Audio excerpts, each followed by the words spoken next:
Bapak Ibu jamaah sekalian dimuliakan Allah Subhanahu wa taala. Anugerah sangat luar biasa bagi kita Al-Quran. Kitab yang terindah, kitab yang tersempurna, tidak ada sedikit pun keraguan di dalamnya. La raiba fih. Sayang sekali banyak umat Islam tidak memperhatikan Al-Quran dengan maksimal. Lebih banyak menghabiskan waktu bersama HP. Setiap waktu dan setiap saat dia chat di HP. Kemana-mana dia pergi bawa HP. Ketika mau tidur yang terakhir dilihat HP. Ketika bangun tidur yang pertama yang dilihat HP. Masuk WC juga bawa HP. Kehilangan HP, stresnya luar biasa. Kehilangan istri tak apa-apa, ikhlas. Menurut saya HP itu musibah akhirul zaman.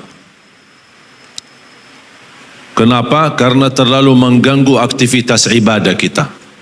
Sedangkan sebelum ada HP kita bisa jalan, hidup, beraktivitas, mencari nafkah, mencari rezeki, urusi keluarga, tambah HP. Sekarang karena ada HP kita tidak bisa tinggalkan HP. Anak-anak sekarang di usia 3 tahun, 4 tahun sudah pandai main HP.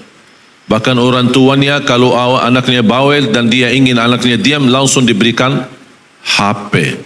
Coba kalau diganti dari kecil dibiasakan membawa Al-Quran, pasti dia tidak mau diganti dengan HP.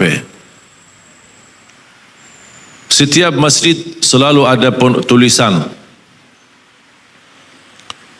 jamaah yang bawa HP mohon non-aktifkan. Betul? Ada selain tulisan ada gambar HP terus X supaya diingatkan, dijaga. Barangkali ada begitu ada tulisan, barangkali orang itu buta huruf, tidak bisa baca, alhamdulillah masih ada gambar supaya dia perhatikan. Lebih lagi imam maju, stau, i'tadilu, luruskan saf, rapatkan saf. Mohon jamaah yang membawa HP non-aktifkan. Betul? Imam maju, Allahu Akbar, masih bunyi HP. Sudah ada tulisan, sudah ada gambar, sudah imam bicara tapi masih bunyi HP-nya. Apakah perlu setiap masjid ada jamaah datang kita serahkan surat yang ditandatangan oleh setiap jamaah? Ada di dalam tulisannya kerjasama dan berjanjian dan pernyataan. Saya tidak mau membawa HP ke masjid. Seandainya saya bawa ke masjid, saya dalam keadaan silent HP-nya. Seandainya bunyi HP saya di masjid, boleh diambil hukumannya. Itu hukumannya, diambil HP-nya. Apakah perlu seperti itu? Jadi setiap orang datang ke masjid kita kasih surat, Pak, tanda tangan dulu. Ini apa? Hukuman. Kalau bunyi HP-nya Bapak di masjid, apalagi lagi salat, kita ambil HP-nya. Udah mau silahkan cari masjid lain. Kalau tidak mau tanda tangan. Apakah perlu seperti itu? Sudah ada gambar, sudah ada tulisan, sudah imam pun mengingatkan tapi masih ada yang bunyi HP-nya. Maaf, anggaplah kita manusia. Walaupun sudah ada tulisan, sudah ada gambar, sudah imam mengingatkan, tapi tetap manusia, namanya manusia. Lupa. Sudah mulai salat. Allahu Akbar, bunyi HP-nya di dalam salat. Kenapa tidak menggerakkan tangannya, matikan HP? Kenapa tidak menggerakkan tangannya, matikan HP? Masa pas bunyi HP juga lupa? Ini sering terjadi. Apalagi yang membuat susah adalah ketika HP lagunya India atau lagu barat. Kita lagi berusaha fokus dalam salat, tiba-tiba bunyi lagu India. Kehilangan konsentrasi, kehilangan khusyuk. Apalagi kalau bacaannya imam enak, kita ingat menikmati bacaannya, tiba-tiba bunyi HP-nya. Pernah terjadi di salah satu masjid. Saya ditugaskan menjadi penceramah selepas tarawih. Saya masuk ke masjid untuk salat tarawih. Di samping saya ada orang bunyi HP-nya pas kita lagi salat. Lagu barat, musik sama nyanyi. Jangankan hanya musiknya, ada nyanyinya lagi. Tapi bunyi sebentar, mati. Begitu bunyi, kehilangan konsentrasi saya untuk menjaga salat. Karena khusyuk ini kan mujahadah dalam salatnya, kehilangan khusyuk. Tapi begitu diam HP-nya tidak lama, alhamdulillah saya bisa berusaha kembali untuk fokus dalam salat. Di rakaat yang kedua bunyi HP-nya, tapi bunyi berkali-kali. Apalagi imam yang jadi imam salat tarawih waktu itu ada agak sedikit panjang salatnya. Imam kita bawa dari Madinah, jadi bacaannya sedikit, 1,5 halaman, kadang 2 halaman satu rakaat. Bunyi HP-nya, kehilangan khusyuk, mati sebentar, bunyi lagi, mati sebentar, bunyi lagi. Sepertinya yang telefon ini barangkali istri ini atau siapalah gitu, telefon berkali-kali. Tapi orang ini yang di samping saya tidak bergerak sama sekali.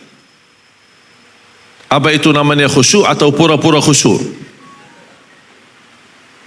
Akhirnya saya terpaksa nugur. Bagaimana cara menugurnya agar dia matikan HP ini atau matikan suaranya?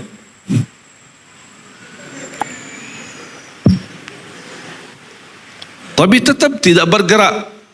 Bunyi lagi HP-nya. Benar-benar terganggu. Nikmat suara imam, tapi saya tidak bisa konsentrasi. Tidak bisa dengar baik, tidak bisa khusyuk dalam salat. Terlalu lama, bunyi berkali-kali.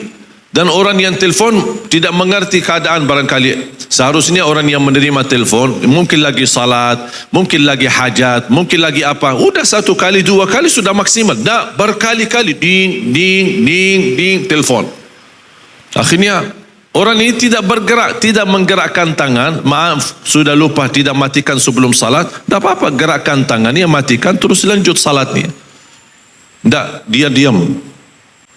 Saya berkali-kali begini, juga tidak respon. Akhirnya terpaksa, saya batalin salat. Mas, matiin HP. Pas begitu saya batalin, dia kaget. Dia, maaf Syekh, ini saya lupa. Ya maaf, sudah lupa, sudah dimaafkan. Sekarang sudah bunyi berkali-kali, kenapa tidak dimatiin?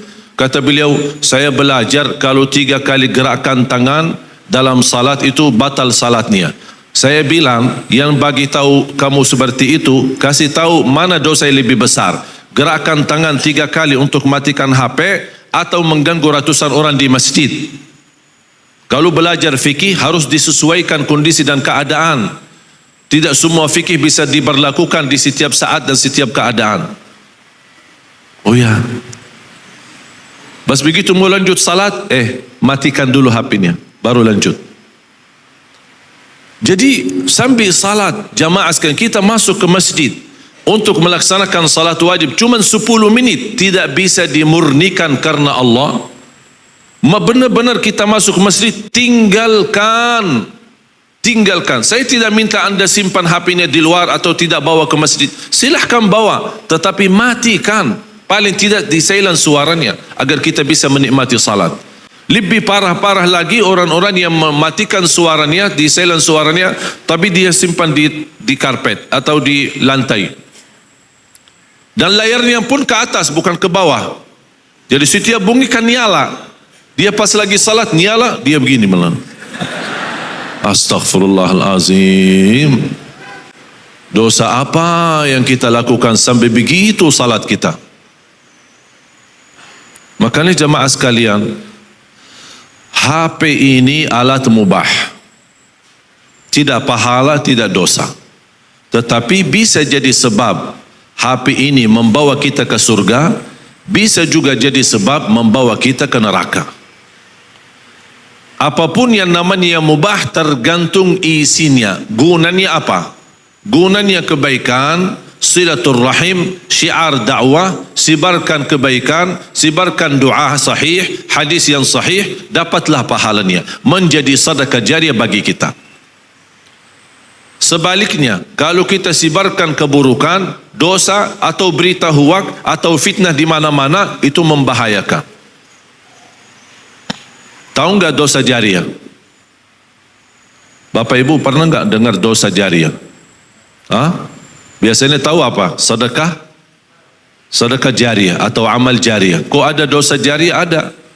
Dosa jariah menyebarkan sesuatu yang tidak baik. di dalam HP kita atau di sosial media. Kita share ke orang lain atau ke grup sebelah. Isinya berita huwak, belum tabayyun. Isinya fitnah. Isinya adu domba. Isinya kekerasan atau filem-filem yang tidak baik isinya. Tidak, atau merusak akhlak.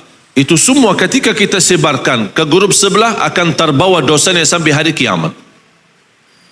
Makanya saya selalu ingatkan khususnya pemuda-pemudi, seandainya anda terlanjur melihat video isinya tidak baik atau membaca berita yang tidak benar, apapun yang anda lihat, kalau sudah merasa itu tidak baik, tidak bagus, apalagi dosa, sudah terlanjur kita lakukan, istighfar, tapi jangan coba-coba di-share ke orang lain. Kenapa jangan di-share ke orang lain?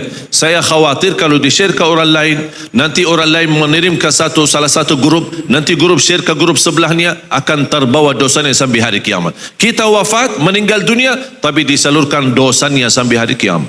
Na'udzubillah min zalik. Hati-hati. Apalagi video yang adu domba di antara kita, video yang hoax yang tidak ada kebenarannya, apapun kebatilan. Qala Amirul Mu'minin Umar bin Khattab radhiyallahu an, amitul batila bis-sukuti an. Matikan kebatilan itu dengan cara diamkan, artinya abaikan, lalaikan, tidak usah direspon. Masa setiap kebatilan yang menjadi rajalela kita sebarkan, kita share lagi. Memang niat kita baik supaya jamaah hati-hati, tapi justru kebaliknya kita menyebarkan kebatilan. Cara untuk menghadapi kebatilan, matikan kebatilan, diamkan, abaikan, tidak usah di-share supaya dia mati sendiri. Share ini, share ini, share ini, share, akhir semua orang tahu. Dan kata Amirul Mu'minin, amitul batila bis-sukuti an. Matikan kebatilan itu dengan cara diamkan. Jangan terlalu respon dan share-share kemana-mana. Apalagi kalau video itu mengadu domba, fitnah, berita hoax, dan berbagai macam cara, tidak baik. Oleh karena itu jamaah sekalian, alhamdulillah saya bangga sekali bisa dengan apa yang terjadi dalam pemilu kemarin, walaupun sudah berjalan lancar, aman, sejahtera, dengan perbedaan, tapi alhamdulillah Indonesia masih bertahan aman. Walaupun ada upaya diadu domba di antara kita dengan perbedaan, ada berbeda di antara kita, itu wajar, tapi jangan jadikan perbedaan itu membawa permusuhan. Tidak boleh. Kita sekarang fokus untuk bersama-sama membangun Indonesia, bersama-sama membawa Indonesia menjadi baldatun thayyibatun rabbun ghafur. Cita-cita saya sendiri, insya-Allah bersama jamaah semua umat Islam di seluruh Indonesia, akan menjadikan Indonesia negara Al-Quran.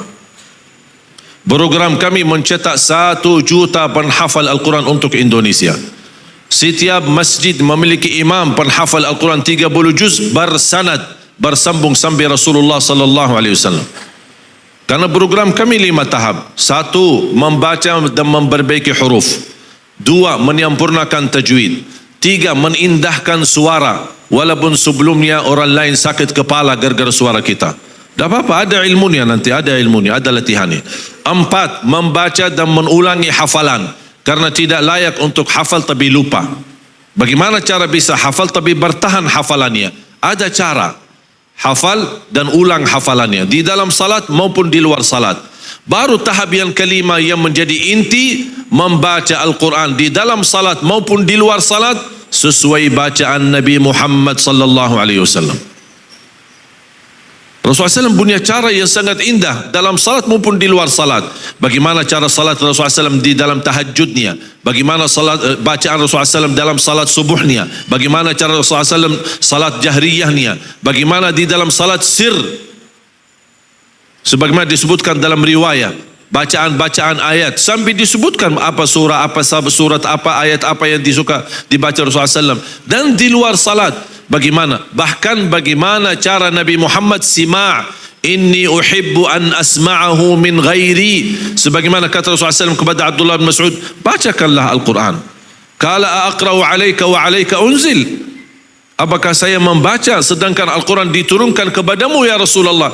Abdullah bin Mas'ud merasa malu membacakan Al-Quran di hadapan Rasul. Al-Quran kan turun kepadamu ya Rasulullah. Apa kata Rasulullah SAW?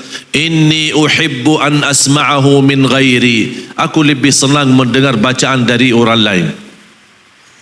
Makanya Rasulullah SAW suka. Ada cara bagaimana kita simak dan mendengar bacaan-bacaan Al-Quran. Seperti Nabi Muhammad SAW. Alhamdulillah program kami sudah 3 tahun berjalan lancar. Mencetak para penghafal Al-Quran. Setiap anak-anak di bawah binaan kami hadiahkan umrah. Ketika sudah tamat hafal 30 juz. Tujuan kami apa? Bukan sebenarnya intinya umrah. Tetapi intinya ketika sudah hafal dan tamat, kemudian bisa ke Tanah Suci umrah, sekalian bertemu dengan imam-imam besar di Tanah Suci. Imam besar Masjidil Haram, imam besar Masjid Nabawi. Buat apa? Setor hafalan di hadapan para imam besar. Ketika sudah setor hafalan, baru kita mendapatkan respon atau reaksi dari para imam. Gimana bacaannya? Kalau sudah disampaikan benar, bagus, sesuai bacaan Nabi Muhammad SAW, baru kita tanda tangan ijazah dan sanad. Berjuangan kami jamaah sekalian masih panjang. Bahkan cita-cita saya insya-Allah terdengar pengumuman besar, imam besar dan sekaligus khatib salat Idul Fitri dan Idul Adha, para penghafal Al-Quran, seorang Presiden Republik Indonesia. Yakin? Yakin tidak? Yakin. InsyaAllah yakin. Kalau kita mampu menwujudkan 1 juta penghafal Al-Quran, pasti kita yakin akan meraih orang-orang yang bisa memimpin negeri kita, orang penghafal Al-Quran. InsyaAllah Presiden kita penghafal Al-Quran, Panglima kita penghafal Al-Quran, Kapolri kita penghafal Al-Quran, dan orang DPR penghafal Al-Quran, MPR penghafal Al-Quran. InsyaAllah bisa. Siapa yang bilang tidak bisa? Kita Indonesia negara yang terbesar penduduknya Islam. Dan pengalaman saya, selama bersama Al-Quran, wallahi bakal dapat pertolongan Allah. Tidak mungkin kecewa dan tidak mungkin gagal. Kalau terpaksa saya maju. Kalau belum kita pun berhasil mewujudkan berhasil penghafal Al-Quran, tak apa-apa, bismillah, insyaAllah saya maju.